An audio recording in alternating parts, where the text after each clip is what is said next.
आज बसंत पंचमी को लेकर यह कयास लगाया गया था कि प्रयागराज में चल रहे शंकराचार्य विवाद का अंत हो जाएगा, लेकिन ऐसा हुआ नहीं।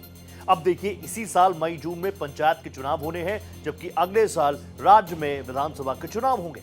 इससे पहले बीजेपी का नेतृत्व फूंक फूंक कर कदम रखना चाहता है ताकि विरोधियों को हावी होने का मौका न मिले, और यही वजह है कि राज्य सरकार इस मुद्दे पर नरम रुख अपनाती नजर आ रही है। लेकिन शंकराचार्य विवाद में अभी मुक्तेश्वरानंद और तलखी के साथ मैदान पर डटे नजर आ रहे हैं। ऐसे में सवाल यह कि 2027 से पहले यूपी में यह धर्मयुद्ध है, आखिर किसके विरुद्ध?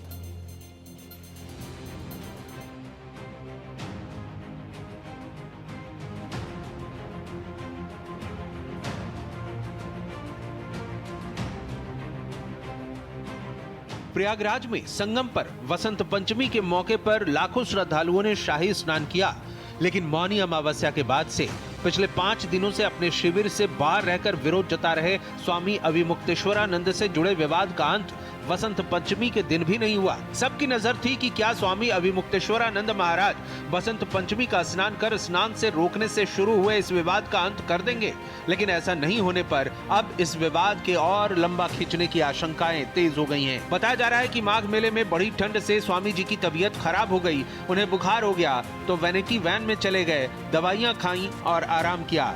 लेकिन पूरे मुद्दे पर जिस तरह शासन प्रशासन से अविमुक्तेश्वरानंद का टकराव बढ़ता जा रहा है, उसे देखते हुए बात असली नकली शंकराचार्य से भी आगे अब कालनेमी कौन है पर अटक गई है। एक दिन पहले जिस तरह बिना नाम लिए सीएम योगी ने कालनेमी से सावधान रहने का जिक्र किया था, उस पर भड़के स्वामी अविमुक्तेश्वरानंद ने पलटवार किया है। सीएम योगी ने तो अपने बयान में स्वामी जी का नाम नहीं लिया था, लेकिन अविमुक्तेश्वरानंद ने सीधे सीएम योगी को ही घेरा है। झुंझलाहट है उनकी, असफलता है उनकी।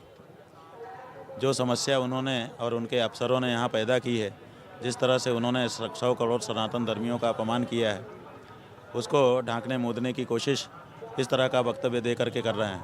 कह रहे हैं कालनेमी, इशारे से हमारी तरफ संकेत करते हुए कह रहे हैं कालनेमी है जो हिंदू धर्म को क्षति पहुँचा रहे हैं। हमने बताया है कि कालनेमी कौन है।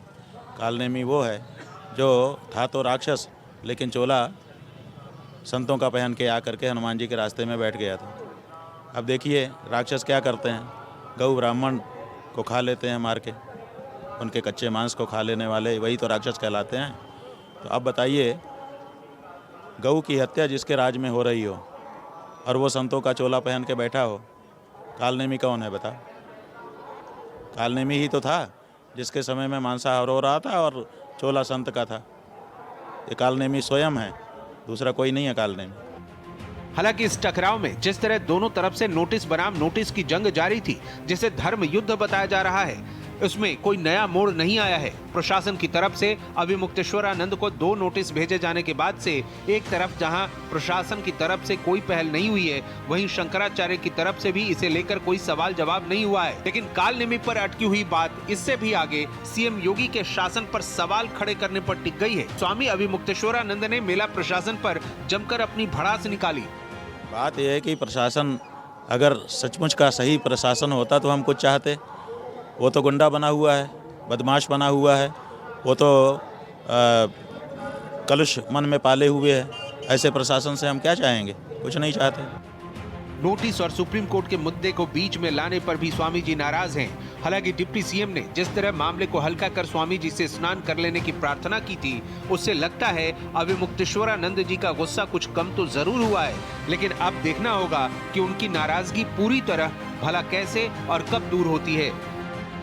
पूज्य शंकराचार्य जी के चरणों में प्रणाम करते हैं, प्रार्थना करते हैं, स्नान करें। सर, उनका आरोप है कि मतलब हमको निशाना बना करके नहीं, जिन लोगों ने भी किया है उसकी जांच करके, जो भी किसी भी पूज्य संत आचार्य को, शंकराचार्य जी को, किसी भी संत का भी अनादर हमारे यहाँ करने का वो नहीं है। अगर कोई ऐसा किया होगा जांच करके कार्रवाई करेंगे, लेकिन उनके जो भी ऐसा किया है उसकी जांच करके कार्रवाई करेंगे। लेकिन अभी पहला ये है, भगवान शंकराचार्य जी के चरणों में प्रार्थना करता हूँ कि वो अपना जो भी विरोध है उसको समाप्त करके संगम स्नान करके मेले। डिप्टी सीएम ने जो नाक पूरी तरह से इनकी कट रही थी, अपने वक्तव्य से कम थोड़ी देर के लिए उसमें गति कम कर दी। बड़ी तेज़ी से भाजपा की नाक कट रही थी। अपने वक्तव्य से उन्होंने भाजपा को थोड़ी सी राहत दी है। लेकिन वो चूँकि डिप्टी सीएम है, वो क्या कर सकते हैं, बोल ही सकते हैं, बोल दिया उन्होंने। ये थे अभिमुक्तेश्वरानंद महाराज जिन्होंने अपना पक्ष रखते हुए भारत एक्सप्रेस के साथ बात की। वीडियो जर्नलिस्ट संजीव मिश्रा के साथ अनम फातिमा, भारत एक्सप्रेस प्रयागराज।